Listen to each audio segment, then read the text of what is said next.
This is train 944, Dwayne here.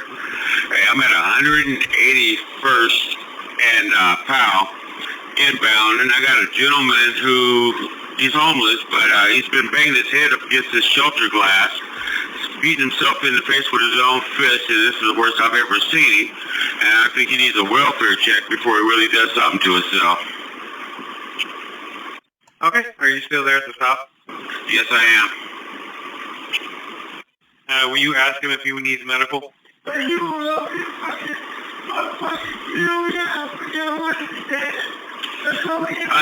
He's talking suicide, so you might want to send somebody. Okay, can I get a description, please? Yeah, Hispanic male, approximately 30 years old. Whatever. He's banging his head. Purple backpack, green jacket with a green hoodie underneath it, black hair, work boots, and tattered pants that are camouflage. And what color jacket? Green? That's his head banging against the shelter. Good. Yes, correct, with a green hoodie on underneath it. Okay, I'll be on the phone with 911 now.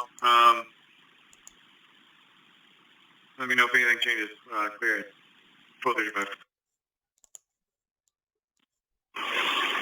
Train 944, Dwayne here. Hey, 944, do you see any weapons? Negative, none. Do you see any weapons? The fucking guy's trying to kill himself. And did he mention a plan of any way that he wanted to commit suicide? Just the fact that he don't want to be here. Something traumatic may have happened. His name is David Michael Cooper. Do you know his date of birth, or could you possibly see if he'll give it to you? Say that again. You know his date of birth. What kind of country is this? What the fuck are we doing? I can't listen to that again. Oh, God. Fucking shithole. All right, back to this. Look at this expression. Back to this. That is so troubling, man. To have to witness this happening. I don't think people really understand the pain and suffering that's going on around us. Everybody's in their own little bubble. Look at her, she's confused. Look. Look at her. Hi, Leon. Welcome, Teresa. Welcome. Who is it? I don't know. Who's next? Hello. Good morning. Good morning. Okay. Last month, I saw a graphic put up by RTP, and now I know that I was wrong because I said there shouldn't be any fare increase, but I think there should be because when I saw the graphic, it was that circle, and it showed all those. It's like when you slice up a pizza, but I don't eat pizza anymore. But anyways, there's the payroll tax, and there's the state funding, but then, what was it? But then the fares are only 7.6%. We need more.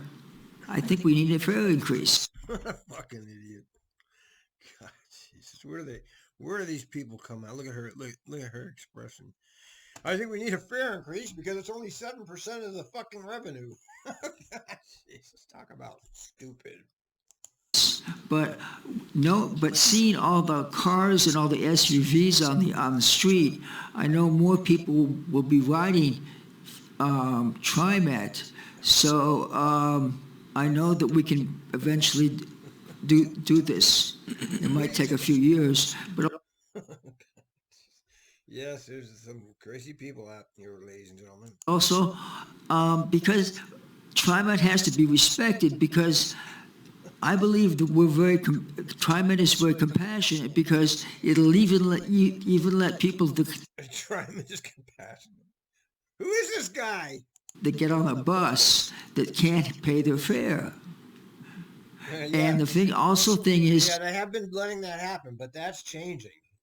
Okay, they're beefing up their Nazis. And they're now conducting missions to get all those people. Okay, so this is not this was not an act of goodwill. This was an act of, well, we don't have any fare Nazis, and we don't really want our drivers to put themselves in jeopardy. But the drivers put themselves in jeopardy anyway, because to them, they're all like right wing, pay up shit. These are not the most intelligent people in the world driving these buses, with notable exceptions. Let's make sure I say that.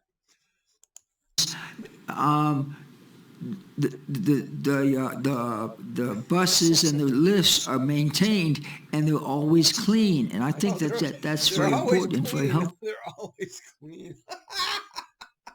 Is he for real? I guess he's not following the TRIMET scanner. Rippy. Thank you. All right, you, that's Leon. great. That is some wonderful testimony there, sir. Thank you. Oh, God. Good morning to all of you. Buenos dias, I'm Teresa Keishi Soto. My relationship with organizing people, activating leaders, Environmental Justice Oregon Bus Riders Unite began in 2010. My riding TRIMET began in 2003. During my final employment as a medical interpreter, I was able to ride line 9, what was then line 4, line 72, line 75, line 73, line 19, and line 17. I'm telling you that so you can know that I've been around the buses. Today I come to you as a representative of the many riders who depend on TRIMET.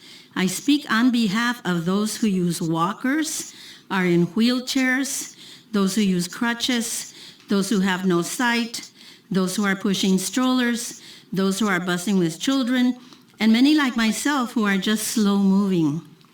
The current Hollywood hub plan requires passengers transferring between the MAX stop and the buses to cross Halsey Street. The consultants for the project have met with Opal BRU members and are aware of our concern. We have been told that there will be both audio and visual signals for crossing Halsey. Yeah, we told you that we're doing this project, whether you like it or not, because our main purpose at TRIMET is property development. We are a tool of the oligarchy. Bus riders are just, we have to pretend we actually care about you, but we don't.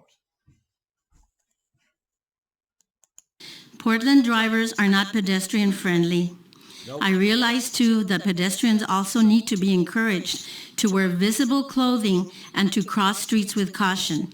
I'm asking that you as a board use your power to return the current plans to the drawing board so that Yeah, that's not going to happen, but nice try. I appreciate people who try. I do. But I know it's fruitless.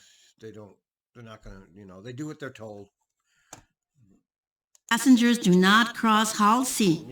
Those of you who ride TRIMET on a regular basis know that passengers transferring from one bus to another or to the MAX are rushed. They are distracted. They are focused on trying to make their bus connections.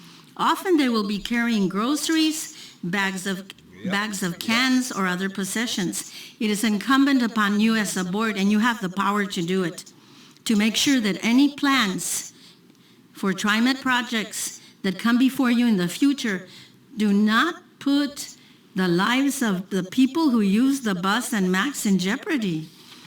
To cross Southeast Powell at Southeast 133rd, where I live, Southeast Powell and 133rd, I press the button on the sign. The lights flash, and then a loud male voice tells me, cars may not stop. Please do not put riders in danger of losing their lives. Am I out of time? Okay, I'll talk about myself.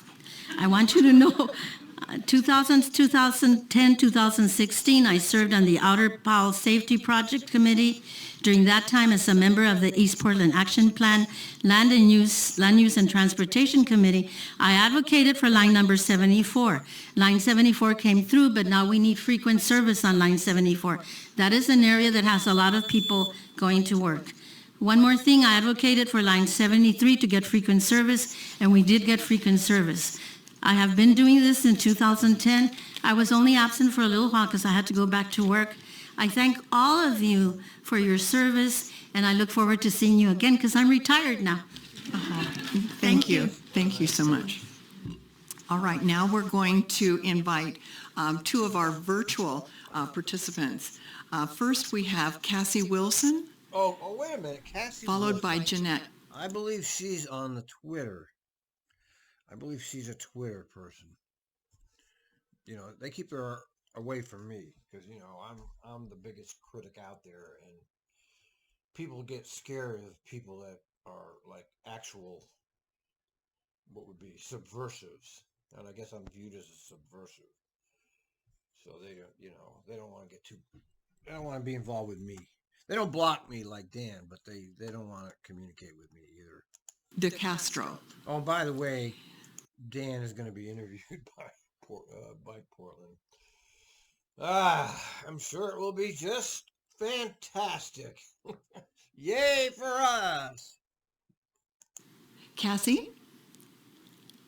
Good morning. My name is Cassie Wilson. I'm a resident of Clackamas County and a member of the Committee on Accessible Transportation, but here I speak only for myself as I ask you to not move forward with the proposed fare increase.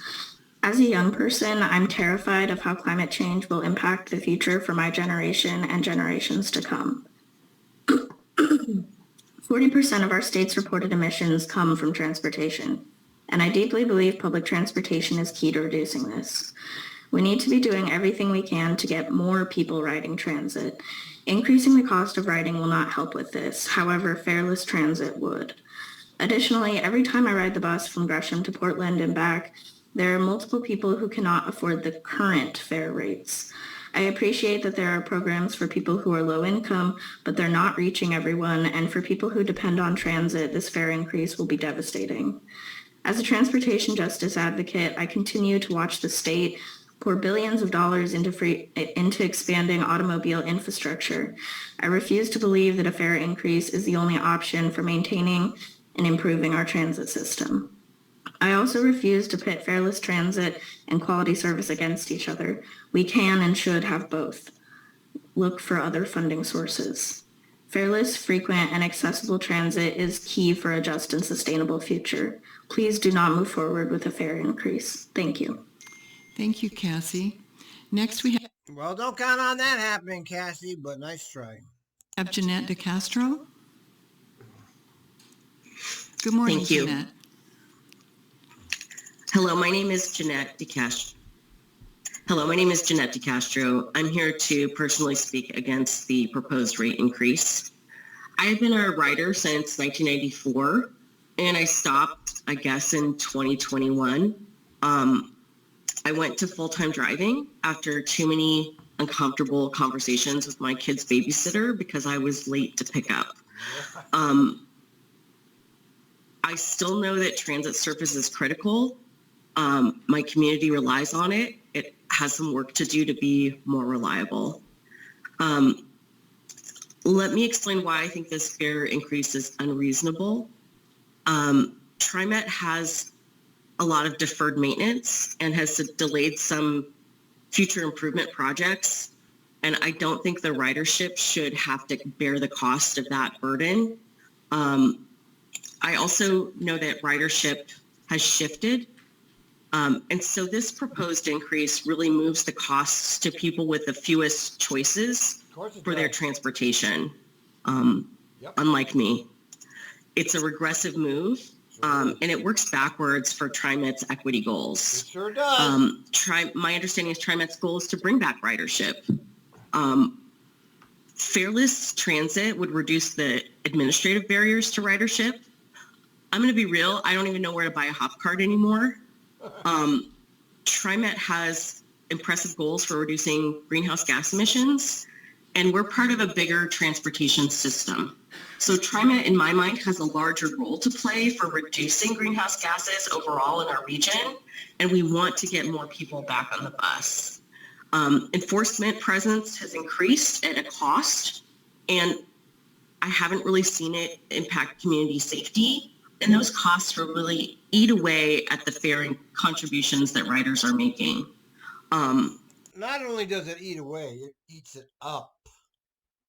the cost of enforcing the fare is actually greater than the fare evasion.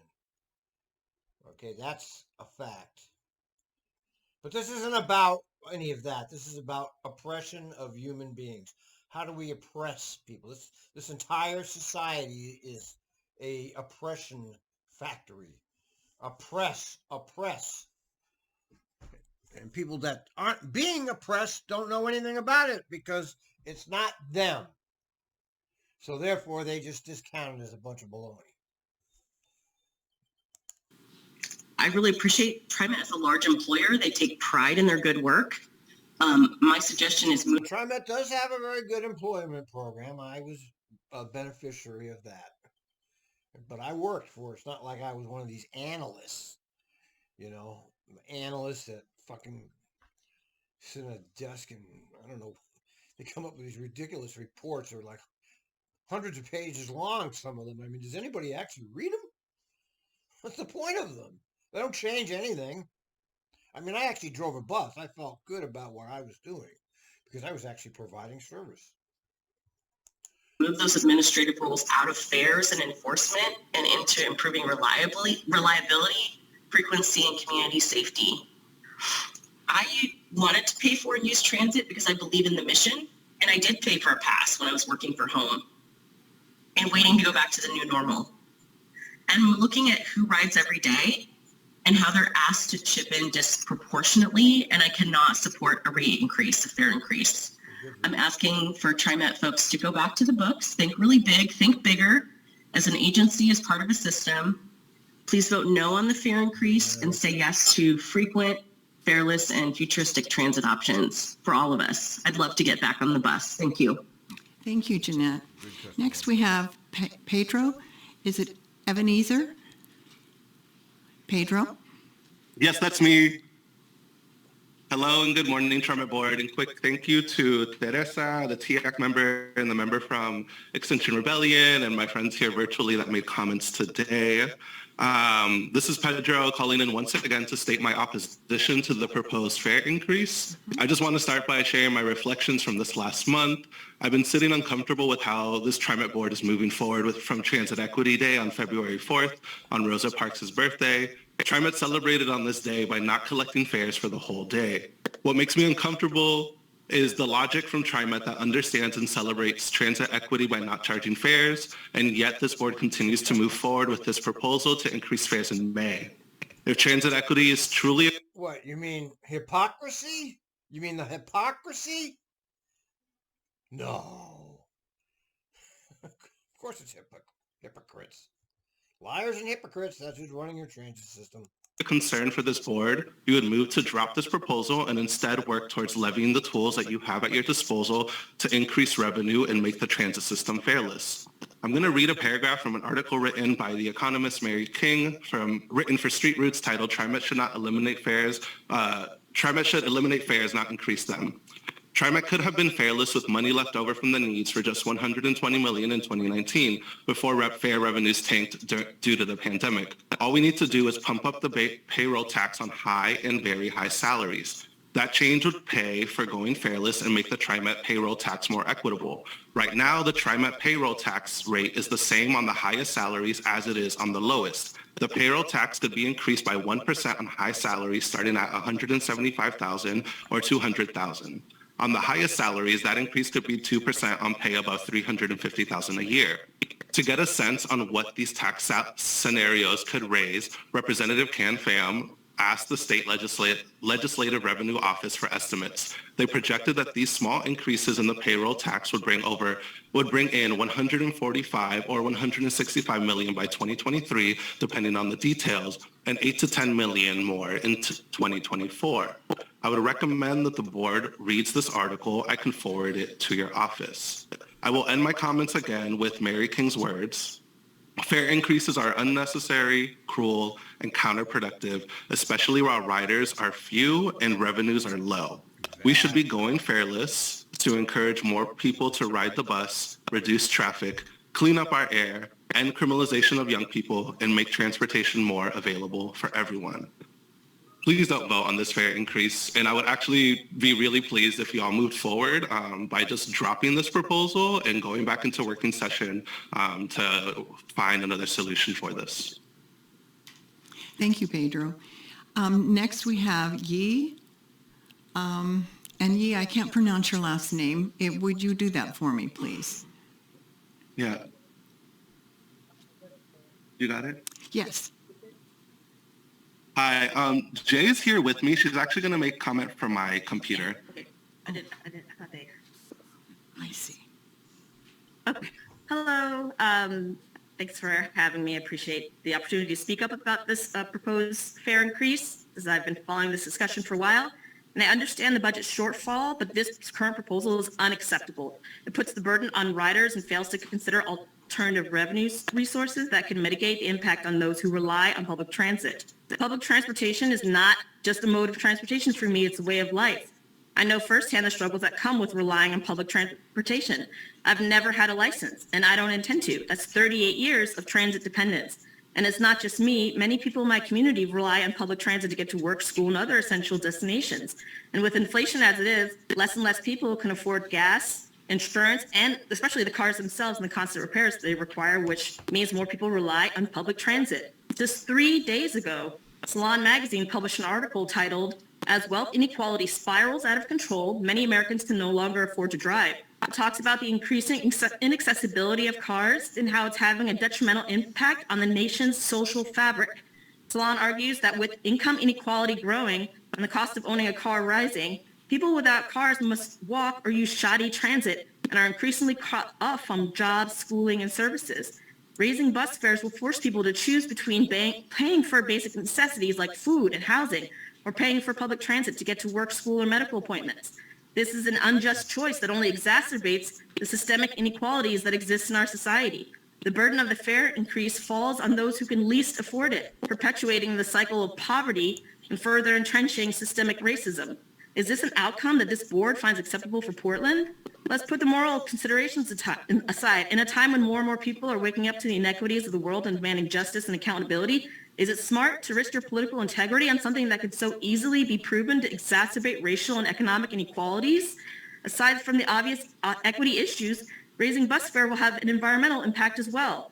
Public transit is a crucial component in reducing greenhouse gas emissions and fighting climate change.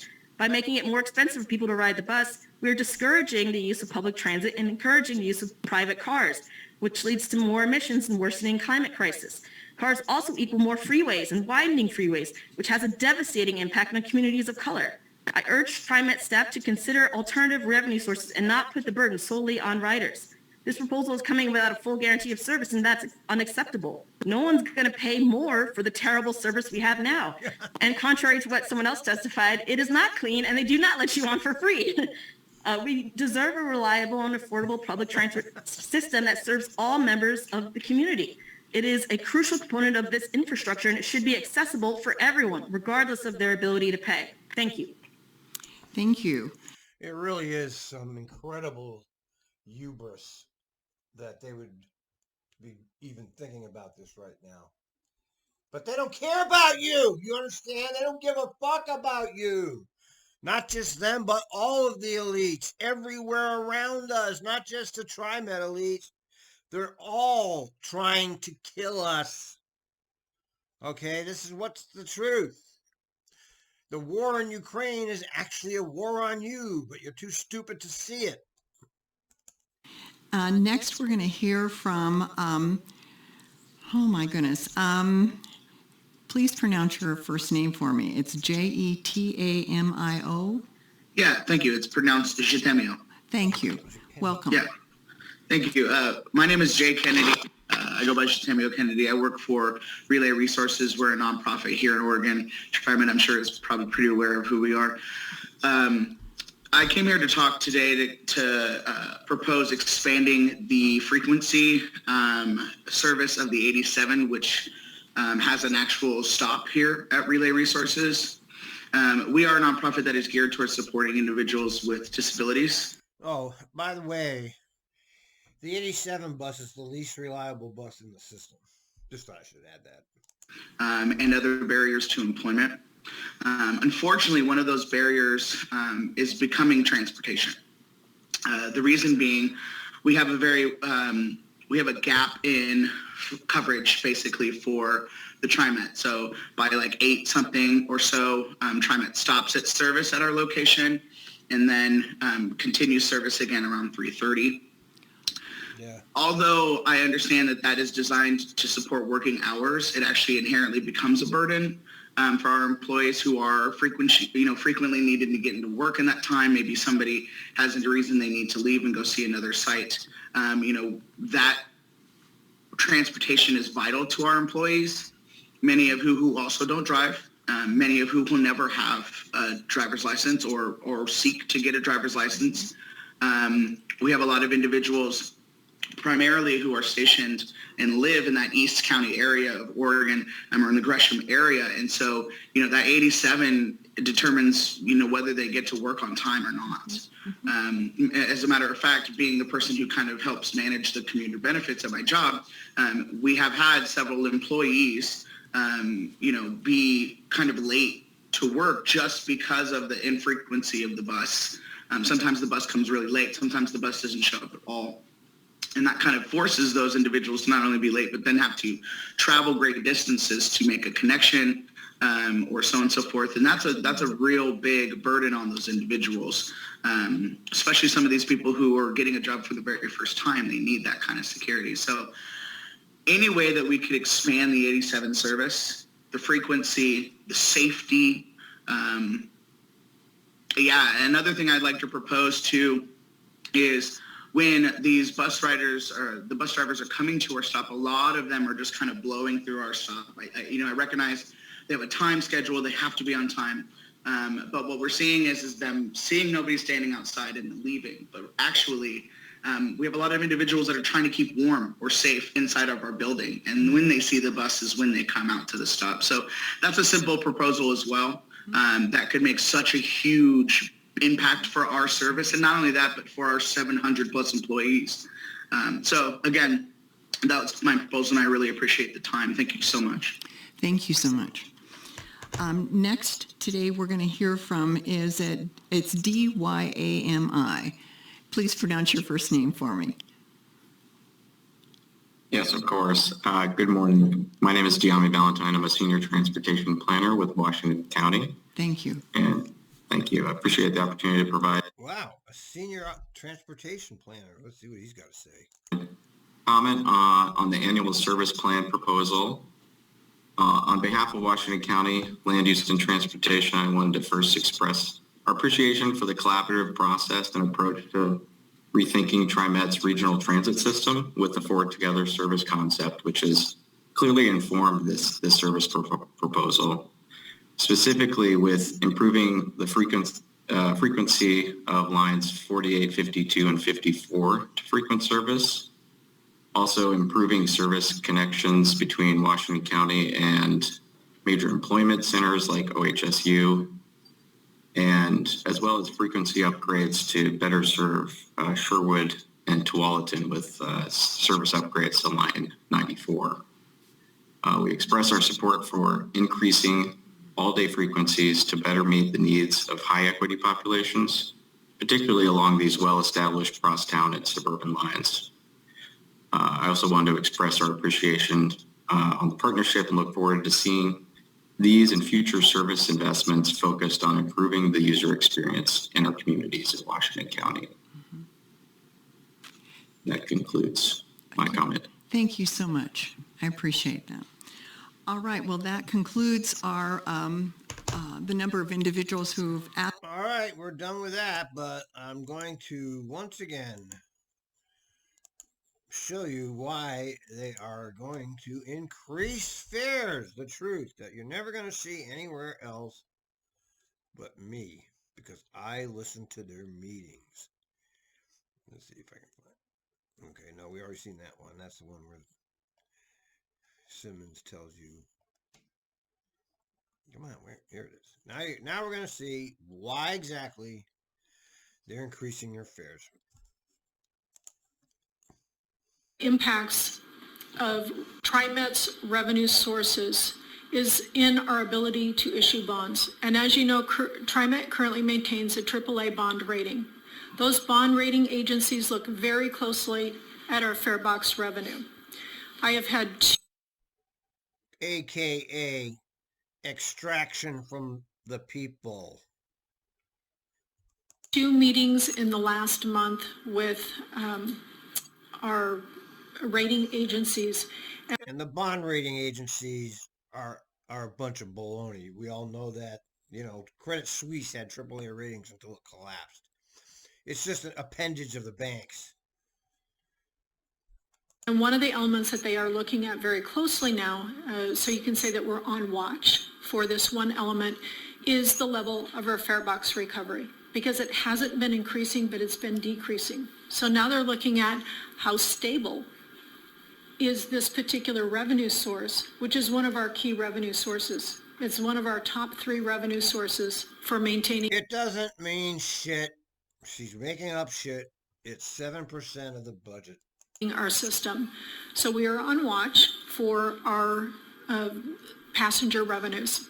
And that's why they're raising your fare, because the rating agencies demand more wealth extraction from the people least able to afford it. And this is the society we live in now. We are being squeezed to death at every level. Inflation is killing us. Expenses are going crazy. You know, they're killing us slowly, people. And even TriMet's in on this. At the worst possible time, when their service is in shambles, they're raising your fare. Can you believe it? I can't even believe how bad this agency has gotten, man. God, I got there right at the tail end of when they were really good, but it has collapsed into a shell of itself. What a goddamn shame.